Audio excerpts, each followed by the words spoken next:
Why not just roll and roll and roll and reap the unending benefits? The answer is that unfortunately, the use of the dice comes at a cost, as you're about to see. Sat in class as I am, watching my schoolmate Reese awkwardly fumble his way through his presentation. I feel the sweat button drip down my back. I shift in my chair, reaching a trembling hand out for a bottle of water to soothe my death-dry throat. I'm terrified. It'll be my turn to go up there soon, to present, to give my presentation to the class. But I'm not ready. I doubt that I'll ever be ready. But hell, I barely even know what I'm going to say. I just kept putting off the preparation, putting it off and putting it off. I glanced to the clock, again, willing the hands to tick by faster, for the lesson's allotted time to run out. This is my worst nightmare. I hate standing up in front of others, I just hate it. But Reese's presentation is winding down. I know it and he knows it.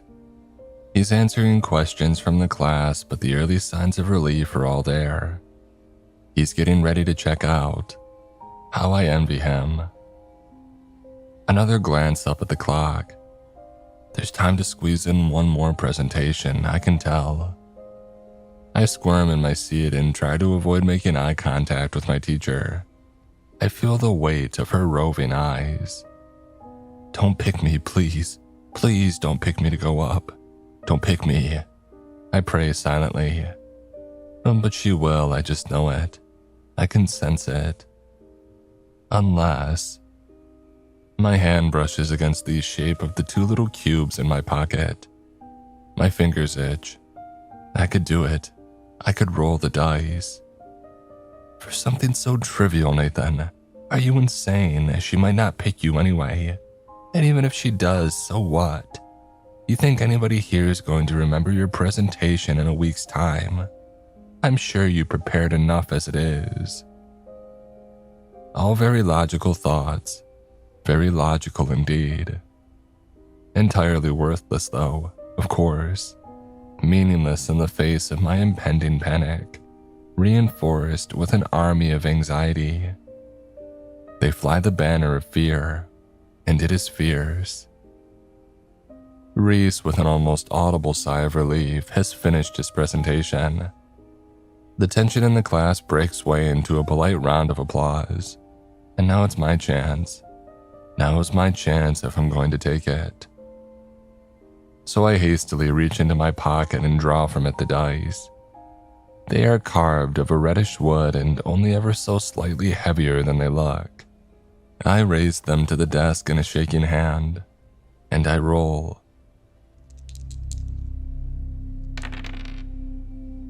They tumble across the papers before me on the table, and I stare down at them, jaw clenched. Jumping from number to number, they quickly start to settle. They land. A 3 and a 4. A 7 then. Not bad, not bad. I brace, and I wince with the expected pain. The human ability to forget is a fascinating thing, entirely necessary, I would suspect, for aid in forgiveness and in general trauma, but a hindrance too, at times. How often have you awoken in the morning as a wreck, fumbling and staggering to the curtains as your head pounds in bitter frustration? Tonight, you tell yourself, tonight will be the night that I change my ways. Tonight I will go to bed early, I promise. And how often have you broken that promise? By nightfall, of course, as we so often do, we have forgotten how we felt in the morning. My own memories of the pain of the dice and more are returned to me in this moment. I sweat and fight to remain as still and as inconspicuous as possible, and I feel the process beginning, as I feel my flesh begin to slice. It's not as dramatic as I'm making it sound. They're like long, thin paper cuts really, but hell do they hurt.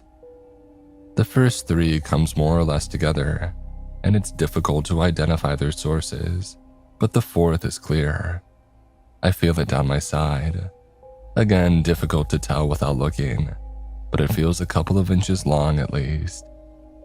The fifth cut slices along the side of my left foot, and I clench my toes in pain. Cut 6, I can feel tear through the upper layers of skin on the back of my neck, and the 7th drags across my chest, as if I'm being carved up by the tip of a sharpened blade. I breathe through my nose, controlling my breathing as best I can. Some of those will have drawn blood, I know. Perhaps not a lot, but they'll still show up clear on my white shirt if they have. The uniform policy here is relatively strict, but it's the final lesson of the day, and I can probably get away with putting my coat on to cover, just as long as I'm not called up to the front, just as long as I'm not called up to perform my presentation. I stow away the dice and glance up to my teacher, heart pounding. Her eyes meet mine and my pulse jumps wildly, but her scanning continues. There's time for one more, I think, she says as Reese settles back into his seat. Alicia, let's hear yours. I slump back into my chair with relief, wincing a little as the freshly formed scar on my back rubs up against the chair's hard plastic. I cautiously lean forwards to draw on my coat as my heart rate starts to come down. Yeah, I was an idiot for using the dice for such a mundane occurrence, but what's done is done. They've saved me again. I won't blow this opportunity. My presentation will be ready by tomorrow, and I'll be prepared. I never used to bring the dice to school. It seemed a foolish thing to do. They've been in my possession for around a year now, but for the first 10 months I used them pretty much exclusively at home in my room, sparingly and fleetingly, for only the most important of moments. The scars typically fade after about a month or so, provided that they're not too deep, and aside from a couple on my face that I do explain away, and one particularly unfortunate use of the dice which saw 3 of the cuts appear on the same wrist, they haven't caused me much trouble. I cringe now as I recall that latter memory. I was wearing long sleeves at the time, but one of them came down and my mom saw the result. As with the scars on my face, I managed to explain them all away, but that was still a difficult conversation. A difficult conversation indeed. But yeah, as I said, aside from those rarities, typically no one notices the scars. I'm careful around my family, and hey, it's not like any girls are going to be seeing me without my clothes on anytime soon. I'm 16, but I'm a loser, really. They're not interested in me. I don't blame them, but it's still frustrating. I shouldn't complain. I have a small but good group of friends. All dudes, of course, but hey, I have more than many and it could be worse.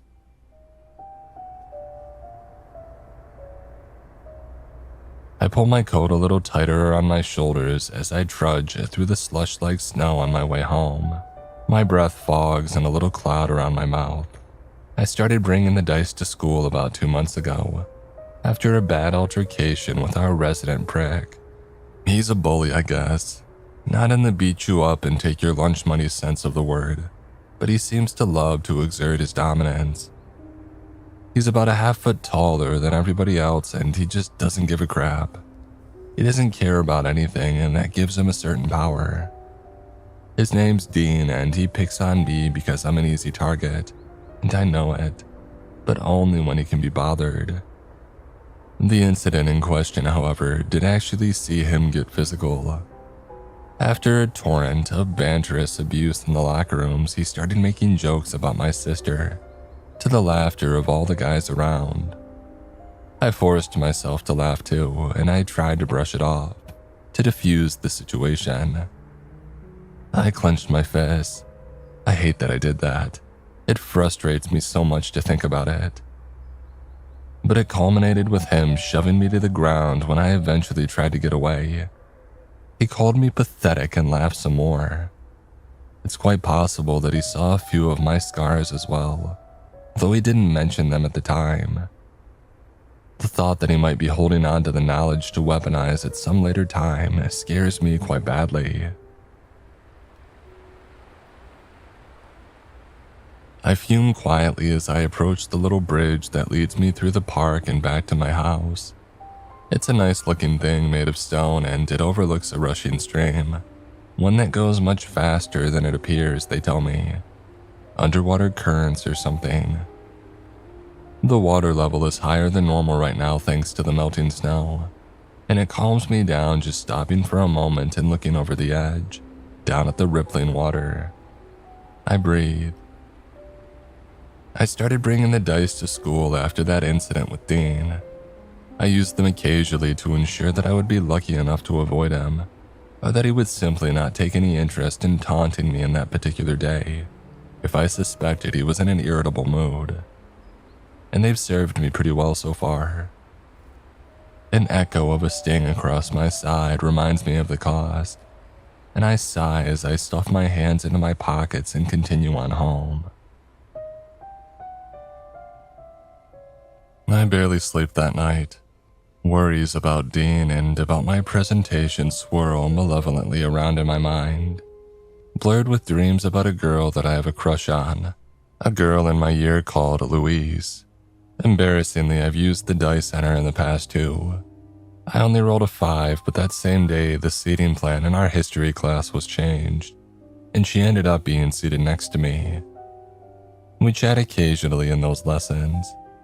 She has a boyfriend in the year above, but whatever. C'est la vie. It's pretty common knowledge that Dean likes her too, so I get a perverse sense of satisfaction knowing that she likely talks to me more than she talks to him. Could be one of the reasons that he hates me so much, I don't know. He probably doesn't hate me at all. He certainly won't spend as much time worrying about me as I do him. School life. It sure is shit. I awake the next morning with a cluttered and chaotic mind, and even after a night preparing my presentation, I still worry. I still fear that it isn't enough. So with the behavior of an addict, before I've even brushed my teeth, I grab the dice from my side table and I roll them across the floor.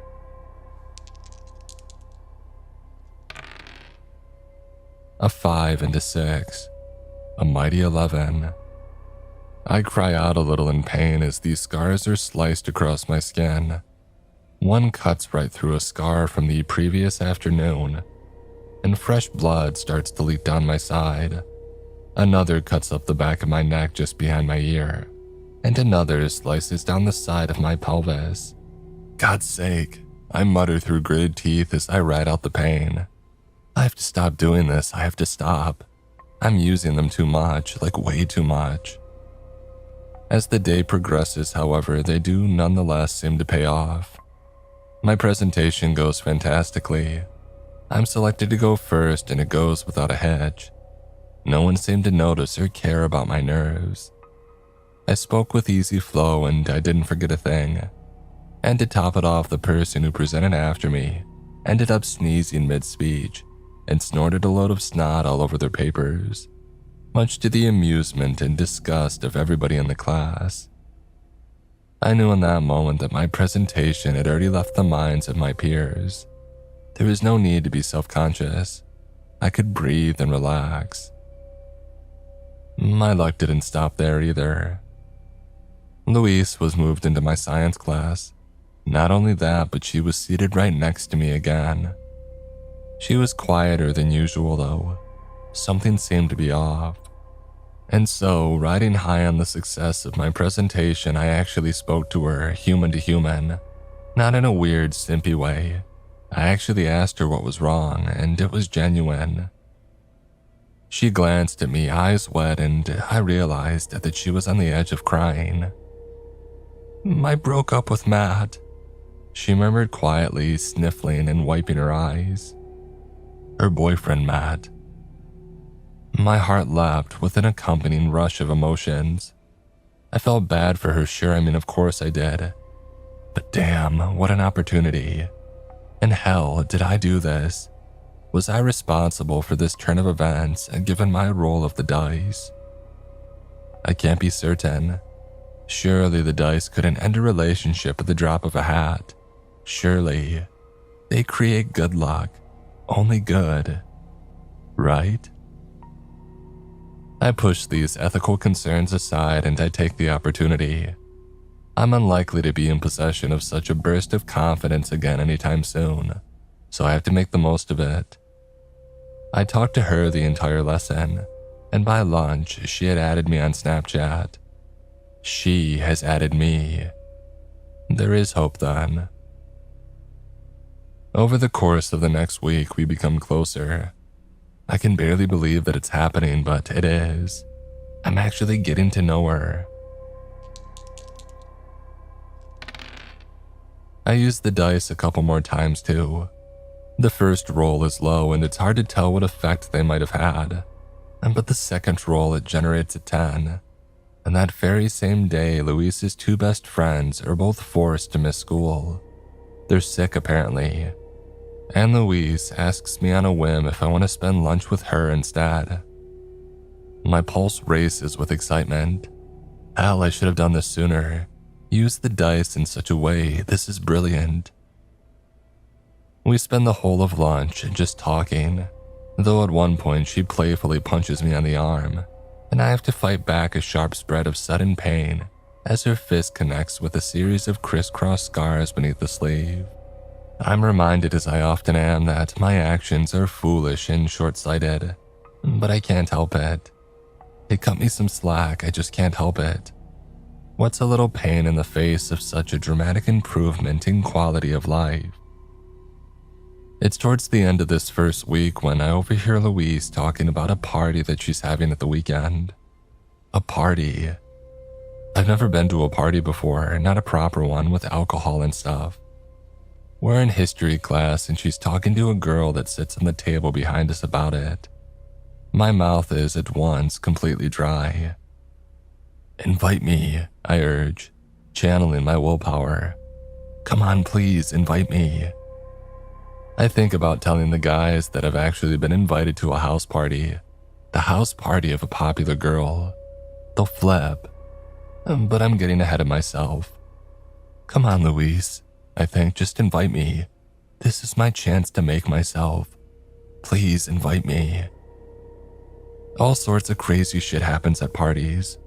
Maybe I'll get a chance to try and kiss her. She turns back to me after a minute with a smile, but there's no invite. I think about mentioning it. So you're having a party this weekend, sounds fun. But it's too obvious and it's too desperate. The class goes by and it ends the way that it started, with no invite. I think you know where this is going by now. I promised myself that I would cut down, but I can't. Just one more roll. And there's only one class left in the day and Luis isn't even in it. I'm usually quite careful with the dice, but this time I just wait with agitation for the masses to disperse. A quick glance to either end of the corridor and I crouch down by the wall. I fumble for the dice and I roll. Get me invited to Luis's party, please. The dice clatter and bounce across the wall. Ideally, Dean won't be there either. Come on, dice, do your thing. They land. A 6. I chew my tongue. Will it be enough? I suppose that I could always try rolling again. I cringe as the first of the scars start to slice its way down my thigh, another up my spine and another across my hip. Hopefully they won't be deep. I look up from the dice to the end of the corridor, and my blood freezes in my veins. Dean stands silent, watching in confusion. His shadow is long beneath the flickering buzz of the overhead lights. He looks from the dice to me and his eyes widen. He stares in surprise as the thin scar of an invisible blade cuts from the edge of my jaw and down the side of my neck to my collar.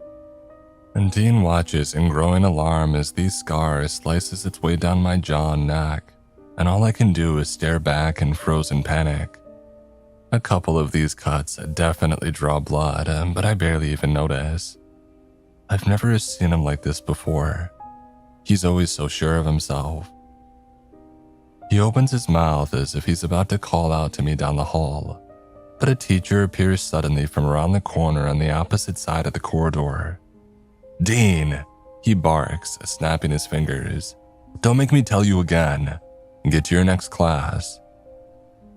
Dean's eyes flicker over to the teacher and I grab the dice, hastily stuffing them into my pocket and stumbling to my feet, half walking and half running away and out of sight. "Oi!" the teacher shouts after me, but I don't think he saw who I was. I'm certainly not going back to find out. I push through the door into my final lesson of the day, apologize for my lateness, and shakily settle down into my seat, pulling up my collar to hide my latest cut. A trickle of blood runs down my wrist, and I hastily try to wipe it away. My friend who sits beside me whispers over, "Nathan, you alright, mate? You don't look so good." All I can do is nod and smile weakly in response. Dean saw. The worst person who could possibly see me use the dice saw me use the dice. What shitty luck. How delightfully ironic. I can barely focus through the class. I can't stop fretting and worrying and glancing to the door. I'm half expecting him to burst right through at any moment, but he doesn't, of course. The dice do pay off, though. The 6 that I rolled was sufficient and it happened. Louise bumps into me on the way out of school. She doesn't live too far away from me, but she gets her parents to pick her up. I prefer to walk. It's by the gates that she sees me, and it's as if a light bulb goes off in her head when our eyes meet. "Nathan, oh, I'm glad that I caught you actually. I can't believe that I forgot to ask. I'm having a party tomorrow. Do you want to come?" The elation that I should be feeling is overshadowed by the impending sense of dread that now haunts me. I force a grin though and tell her that I would love to come. She seems pleased. "Great, I'll see you then. Wear something nice," she says playfully as she waves and disappears into her parents' car. I consider this phrase as I walk home, searching for some secret meaning within it. Wear something nice. It gives me something pleasant to think about, at least, and it's not a particularly free-spirited walk home. By the time that I've reached the bridge that I must have glanced over my shoulder a dozen times or more, anxiously looking out for Dean. Does he know where I live? No, that's ridiculous. No, why would he? I think about using the dice that evening, but there's little point really. I've used them far too much these past few days. I'll survive without them. I can survive for one night. Saturday, I spend preening and preparing. I sneak into my sister's room and borrow some of her makeup to cover up the more noticeable scars. It's a practice that I've gained some experience in these last couple of weeks. I have to be subtle though, of course.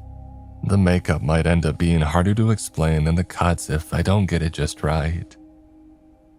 The hours fly by. The time at which I'm due to head over to Louise's draws closer and closer. The little wooden dice sit tantalizingly on my desk, and my fingers itch every time that I pass them by. You don't need them, Nathan. You can do this without them. Everybody else on Earth manages, and you can too. You don't need them. You don't need them. I look at myself in the mirror about 100 times over the course of the day. Ridiculous, I know. But I don't know when or if I'm going to get a chance like this again. I need to make a good impression. My parents think that I'm just going to stay over at a friend's. My alcohol is hidden at the bottom of my bag, and it clinks softly and subtly as I hastily shout goodbye from the front door and push on out into the night. The dice, as small as they are still a very comforting weight in my pocket. Yeah, I brought them. I haven't used them yet. I resisted the urge. But I couldn't leave them at home either, not on a night like this. I just couldn't. So I decided at the last second to grab them off my desk and bring them along. You know, just in case. My heart pounds as I approach her door, almost to the beat of the muffled music that I can hear within the walls. Hey, you've got this, I think to myself. You've got this. I knock, and the door swings open. The party begins pretty much how I had expected it to. People laughing and drinking in relatively low levels of light, music blaring. Kids are actually talking to me, they're listening to what I have to say. It's going actually pretty well. I barely seen Louise though. I guess she must be busy as the host and all. But I have no idea how I'm supposed to approach her in an environment such as this. There's no protocol, none that I know of anyway.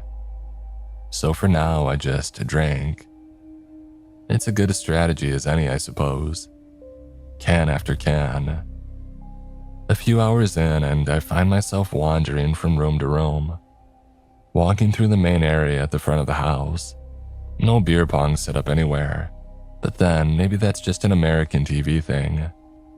Lots of raucous-looking card games going, though. Nathan! I hear from somewhere behind me. I turn from left to right looking. Nathan! I hear again. It's Louise's voice, and I see her sat in a circle with a group of others. She waves at me. Hey, Louise! I call back, stepping closer. Hey, guys. I realize two things in rapid succession as I approach. Number one is that there's a bottle in the middle of the circle, empty. Spin the bottle. Holy shit, they're playing Spin the Bottle. This is it, Nathan, this is what you were hoping for. Oh, don't chicken out, mate, you can do this. You can do it. And number two, my mood and my confidence drops almost instantly as I realize the power of the 6 that I rolled on the dice has only gone so far. As Dean, to my dismay, is amongst the crew. He's clearly on the verge of wasted already. He leers at me, spilling a little of his can onto the floor as he turns. Hey, kiddo, come join the party. Shit. My fingers unconsciously drop to my pocket to feel the comforting shape of the dice tucked away. My body knows what I'm gonna do even before my mind has decided upon it. Yeah, I'll be right back, I call over. Louise raises an eyebrow. What? Come on, Nathan, come play. I pull out my hands and laugh awkwardly as I back away. Honestly, I'll be right back, I promise. And before anybody can say another thing, I've retreated into the crowds, hastily pushing my way through and up the stairs along the corridor, and shutting the bathroom door tight behind me and stumbling a little as I do so. Shoot, Dean's not the only one starting to get drunk here. I grab the sink for balance and I look at myself in the mirror. I look pretty good, I think. Eyes a little bloodshot, but otherwise on form. I dip my head for a gulp of cool water, and then I pull back and crouch to the floor. Dice, I mutter. Dice, don't fail me now. I really need this game of Spin the Bottle to go well. You know what I'm hoping for? Come on, let's do this. I'm also hoping that the alcohol in my system will dull the pain a little, and I roll.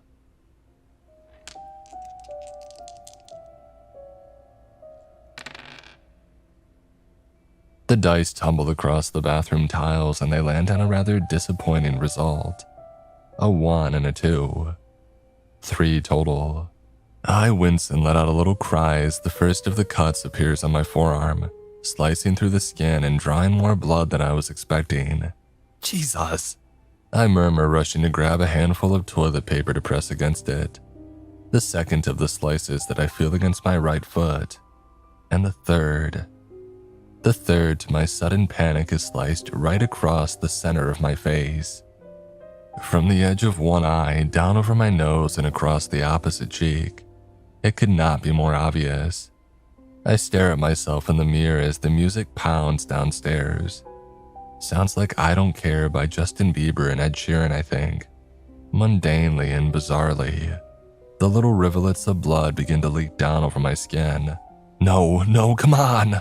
As my anxiety returns, I start to madly dab away at the cut with the toilet paper, and then I change my mind and wash away the blood with the water. But the blood just keeps coming and I reach for the towel. Are you really gonna bleed all over the host's property, Nathan, after she invited you here? I swear again and bang my fist against my leg in frustration, opting instead for another huge handful of toilet paper. What the hell am I gonna do? I mean, what do I say? I hear voices outside the bathroom door. Somebody calls my name and I ignore it. I can't just go home.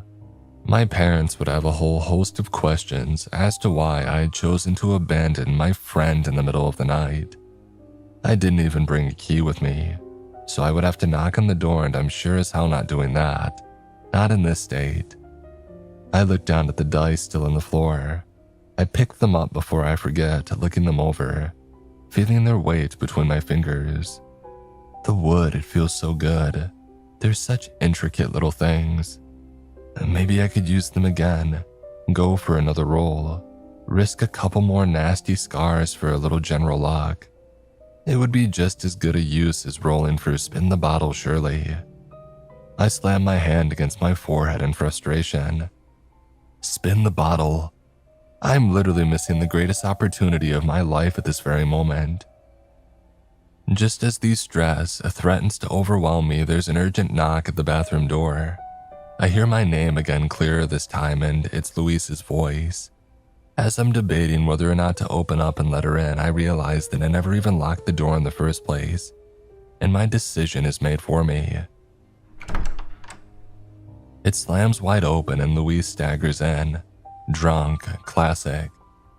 Nathan, what's taking you? She stops and stares at my face. Oh my God, what the hell happened to you? I don't even know what to say. I sigh and shrug. It was an accident. I manage feebly. Jesus, Nathan, look, come on, come downstairs. There's a med kit in the kitchen. She grabs me by the hand, which actually feels really nice, and she drags me back downstairs. I let her, screw it. There are a few gasps of surprise and even some perverse amusement as I'm led down the stairs and past groups of partygoers on the way to the kitchen. She releases me upon arrival as she crouches down to open up one of the cupboards below the sink. Jesus Christ, Nathan, one of the attendees asks me, what happened to you? As I'm mulling over a response, an irritated Dean stumbles into the room, eyes fixed on Louise as she draws close to me and starts dabbing away at the scar. He laughs loudly and obnoxiously, gesturing to me. Well, look at this guy. That's the face of somebody who's hoping to get lucky tonight. Louise ignores him, but he isn't looking at her now. He's turned to me as if prompted by his own words.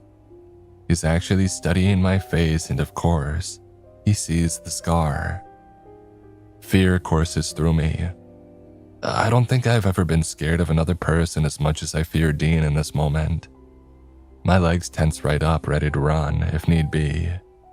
He stumbles drunkenly much closer, putting a hand on the edge of the table for balance. You did it again, didn't you? He hisses at me. Those dice, what do they do, huh? Why do you do that to yourself?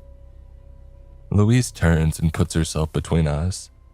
I'm grateful for her intervention, but it's beyond embarrassing that she feels as if she has to. Leave him alone, Dean. You said you weren't going to cause any trouble tonight.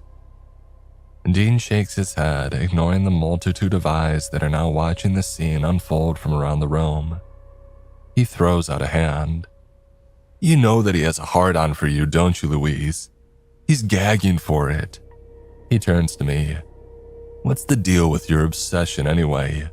Did you even bring your sister for the rest of us to play with while you have a crack at your handler here? Louise shakes her head and swears at him. You're disgusting, Dean. Oh, you love it, girl, he snorts. I don't know why you've taken such an interest in this kid all of a sudden. Is it a pity thing? Is that it? My skin crawls. This is excruciating. I can feel my face burn from the humiliation. I don't know what to do. Just leave him alone, Louise shouts. Why are you defending him? What the hell's gotten into you recently? He asks angrily, and then his expression changes. Through the drunken clouds comes the ray of realization. I tense up and he looks at me. He cocks his head, narrowing his eyes. No way, he mutters. Those dice. There's no way. But I'm not sticking around to watch the cogs and gears of his thought processes start to turn. I move quickly, slipping out and away into the crowd. Nathan! He shouts after me, but I ignore him. I run from room to room, keeping low and pushing past as many as I can. The dice will save me. The dice can always save me.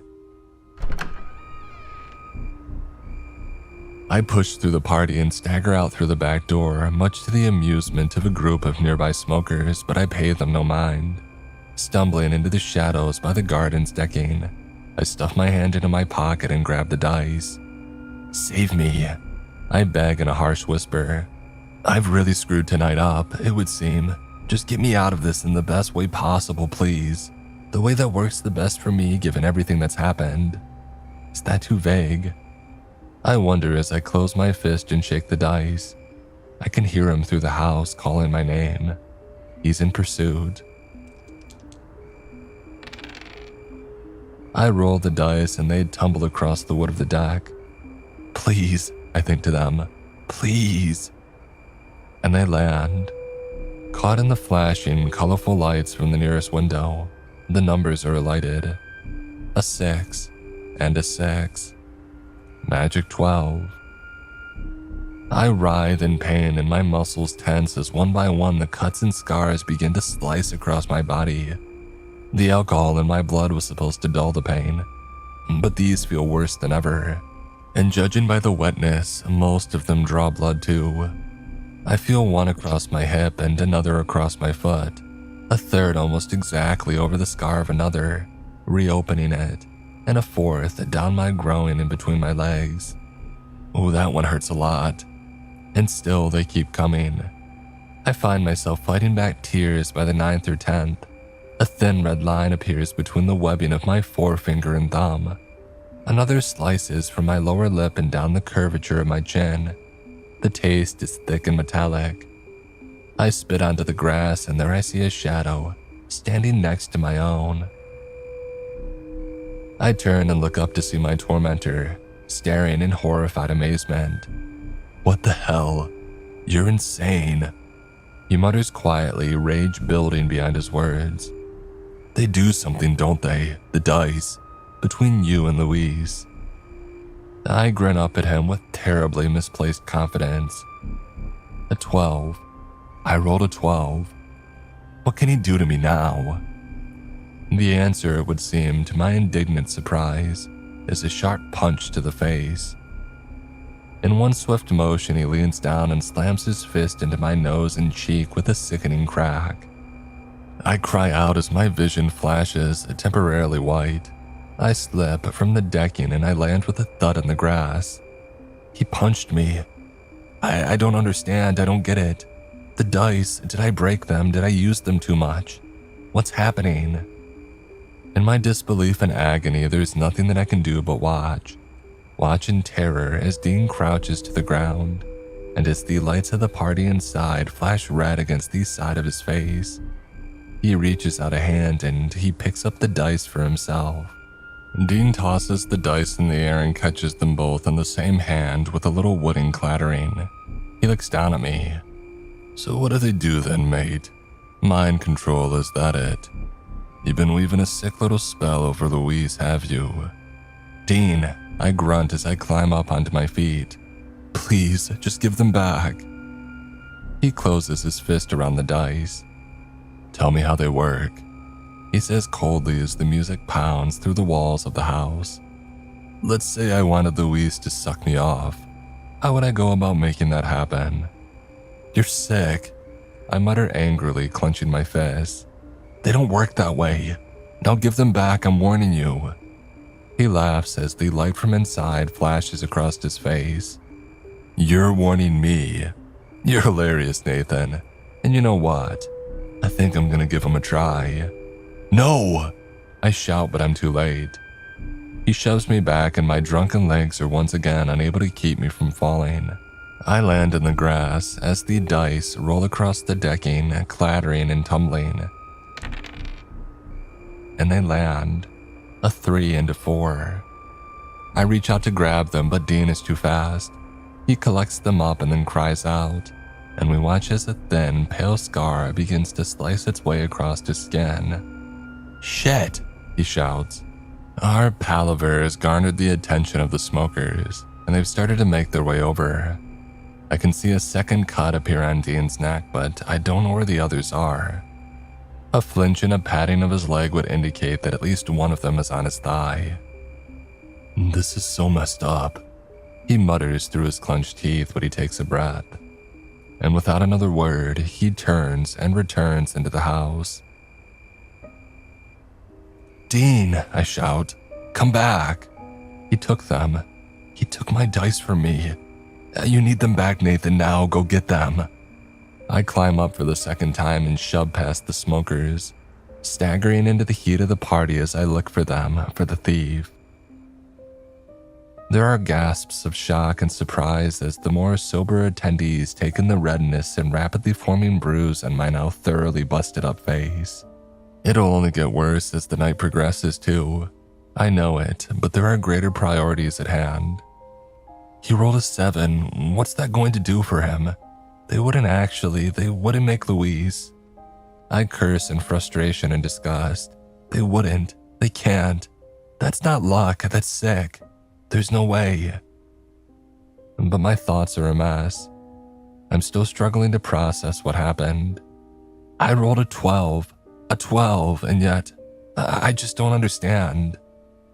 My stomach, oh God, I've drank too much tonight. I struggle through the queasiness as I move from room to room searching for Dean. The music thrums right through me, reverberating my bones. Where is he? What is he doing? He could be rolling the dice again right now. And even if he doesn't understand quite how they work, he has enough of an idea, I would warrant. I shove my way into the living room. Dean! I shout into the noise, but I don't see him. I don't see him anywhere. And I bump into somebody else instead. Louise. Nathan, she slurs drunkenly. There you are. I was looking for you. She grabs me by the arms. She's looking right into my eyes. She doesn't even mention the bruise. Has she even noticed? She starts to drag me into the middle of the room. Louise, I manage, head starting to spin. Where's Dean? Has he spoken to you? Where is he? Are you okay? Oh, he's a prick, Nathan. Don't worry about him. Did he come up to you? Yeah, he tried to hit on me, but some other girl was all over him and he left. Some people have no taste. She stumbles, trying to use me for balance, but I'm not much help.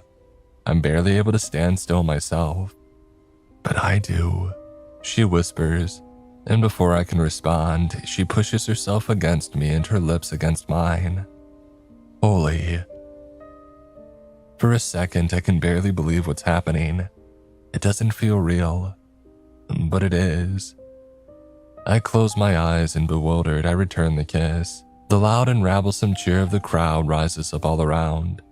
I can see the flashes of phones through my eyelids, but I don't care. In this briefest of moments, everything is amazing. And the moment really is very brief indeed. Because my stomach lurches. I feel it contract and I pull back in sudden dismay. Louise doesn't even open her eyes. She draws in close again instantly and it becomes too much. My body has rejected the alcohol, it would seem, and I'm unable to stop myself. To my horror, I vomit. Explosively in a great and disgusting flow all over her face and front. I stumble back and try to cover my mouth, but it does little. She screams, "Nathan, what the hell?" She shouts as the phone flashes from all around increase tenfold. And there among them is Dean. He stares in disbelief but laughing all the same, and I don't fail to notice a couple of fresh scars on his neck and forearms. I flush with rage as Luis runs away to the bathroom presumably. The girl on Dean's arm tries to tug his sleeve impatiently, but he ignores her. He's still laughing, almost doubled over now, and I ignore it too.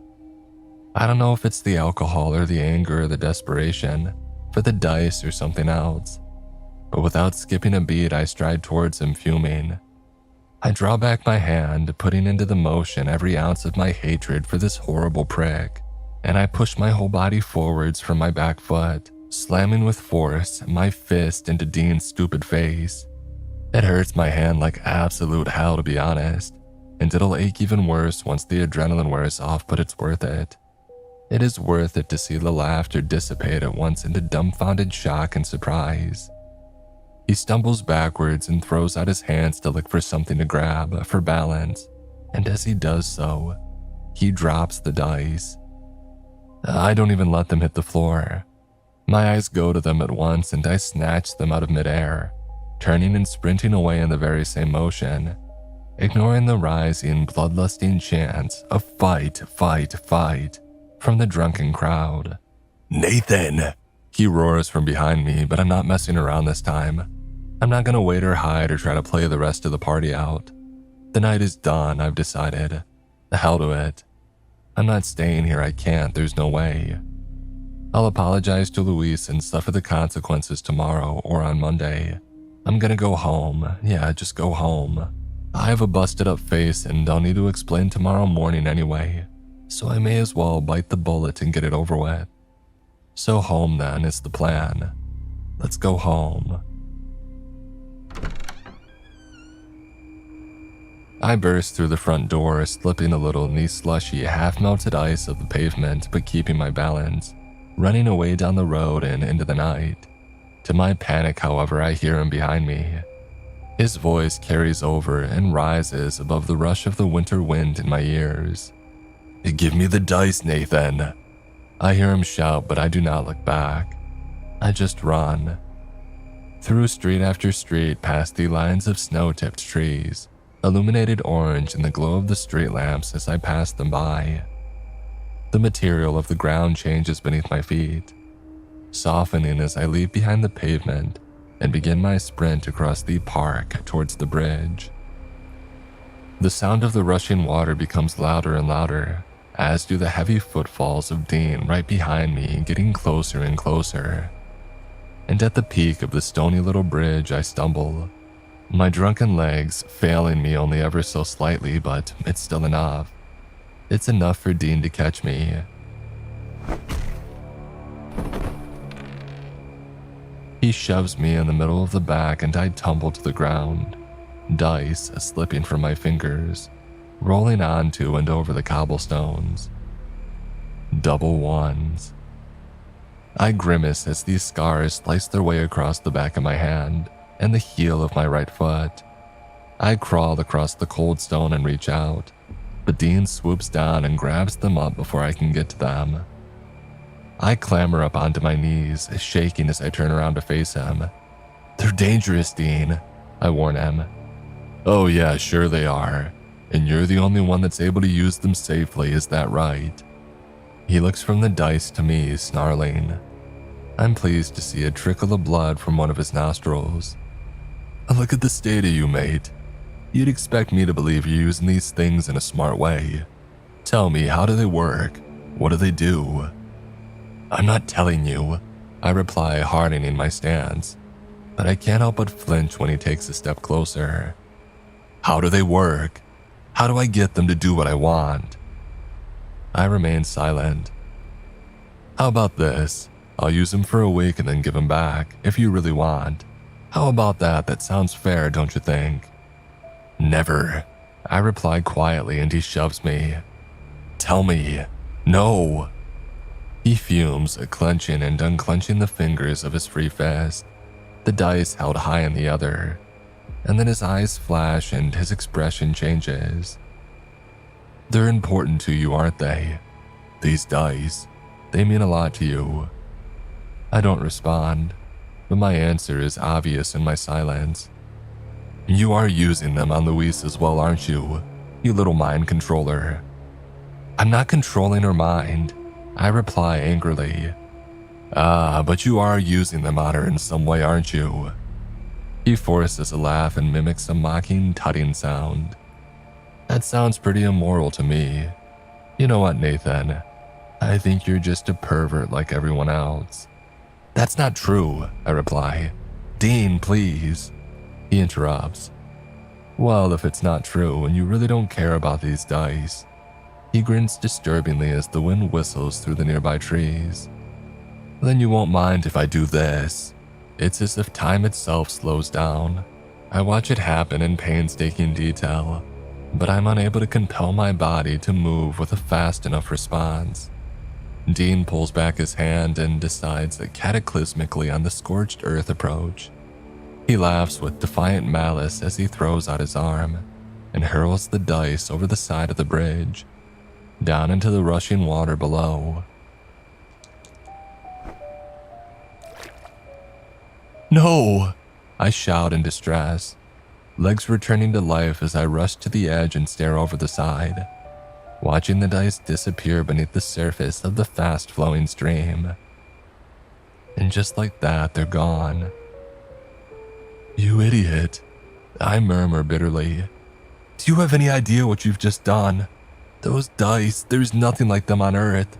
And you threw them away, just threw them away. To what? To spite me. You're insane, mate. You're a lunatic.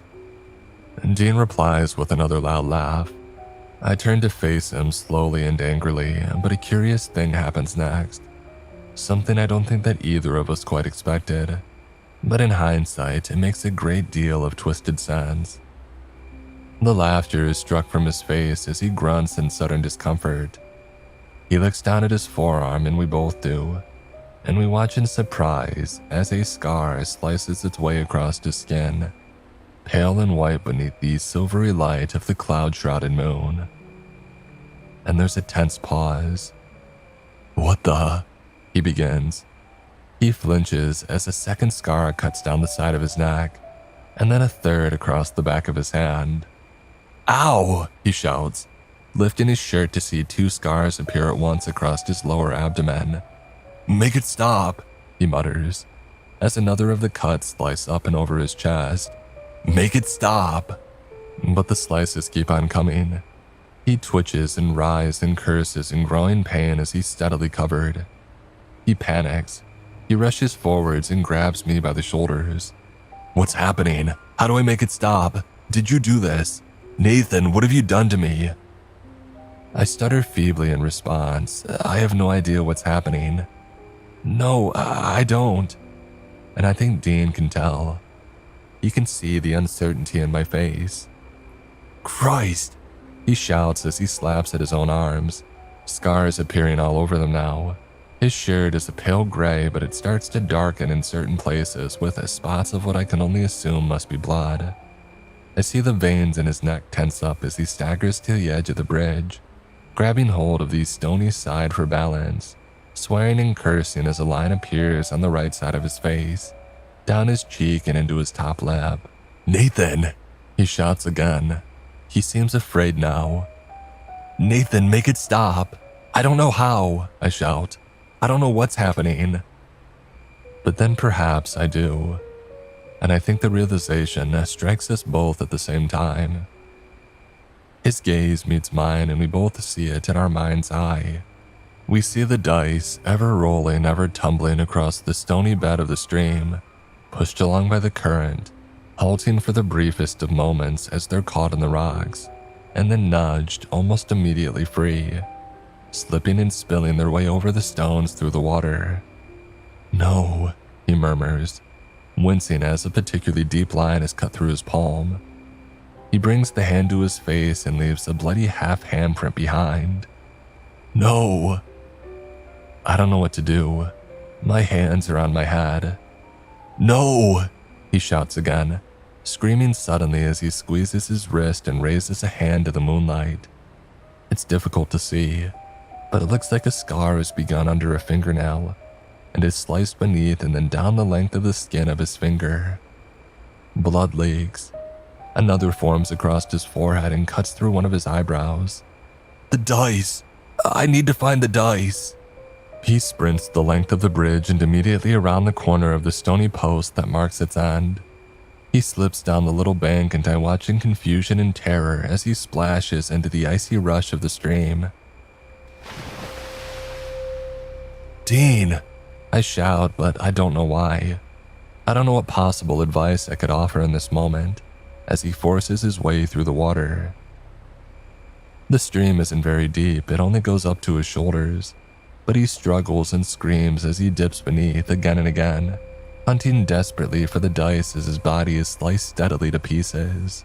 I come a little to my senses and I actually call for an ambulance. My voice is trembling, thanks in part to the stress and in part to the cold. And I barely even remember what it was that I said come the morning, but I give our location and just under 15 minutes later the vehicle arrives. And Dean by this point has given up his hunt of the stream. I'm not sure if he's even able to continue. He lies as a wreck against the stony bank, soaked and shivering, and every part of his body is dark, stained deep red from head to toe and leaking across the rocks. Strands of skin peel back and away from the muscles as he writhes and twitches in agony. The paramedics hear him and find him almost immediately. I wait on the bridge in shock until I'm sure that they have definitely seen him. Jesus Christ, one of them shouts, and with that, I slink away. I stumble back through the darkness step after step until I have safely returned to my home. And so concludes the story of my time with the dice. My parents went through a range of emotions upon my unexpected return. Surprise, anger, but concern mostly. I told them pretty much the truth. I just left out the parts that involved the dice.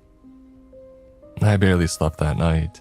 Every time I closed my eyes, I saw him. I saw Dean writhing and bloodied on the bank. He died of his injuries, I discovered on Monday. The general consensus is that he slipped and fell into the river in his pursuit of me, cutting himself up on the rocks and subsequently drowning in the process. But I know the paramedics at the least saw a clearer picture of the truth. And everyone who lives near the park knows the rocks in the stream aren't all that sharp. There's nothing but smooth stones. And kids have started avoiding me in the corridors. They would never say it to my face, but they're afraid of me now and I can tell. And a number of other curious things happen over the course of the next week, all directly related to Dean in some way. His younger brother wins some school award for academic achievement. I'm aware that typically the guy struggles. A scratch card that he bought, found in his pocket, is cashed in by his parents for $15,000. The money I hear covers the cost of the funeral and eases some of their other financial burdens. The weather for the entire week, a week which ordinarily would have seen Dean play for the school rugby team, was perfect. The snow melted completely away and the conditions for games couldn't have been better. And I'm also pretty sure that I heard on the grapevine that the star player of our rival school broke his foot in an accident. And Luis barely speaks to me anymore. The combination of recent events was likely too much, perhaps coupled with her own embarrassment at so publicly and enthusiastically making out with me at her party in the first place. She got moved away from me in both of the classes that we share, as part of surprise changes to the seating arrangements. I actually tried to speak to her in the corridor one time, and she pretty much admitted that she was just lonely following her breakup with Matt, and that I really shouldn't look into it. A rebound, basically. And that hurt, of course, but hey, it is what it is, I guess. And with every event, each one of these moments, I can't help but wonder what might have been going through Dean's mind as his life force bled from his body, his final thoughts as the dice were carried along the bed of the stream. I suppose in hindsight it was actually rather lucky that the ambulance arrived as promptly as it did. It was really quite lucky that they found him so quickly, splayed on the bank of the stream and out of sight as he was. But even with all that luck, it just wasn't enough. It just wasn't quite enough to save him. The dice, it would seem, are not without their limits.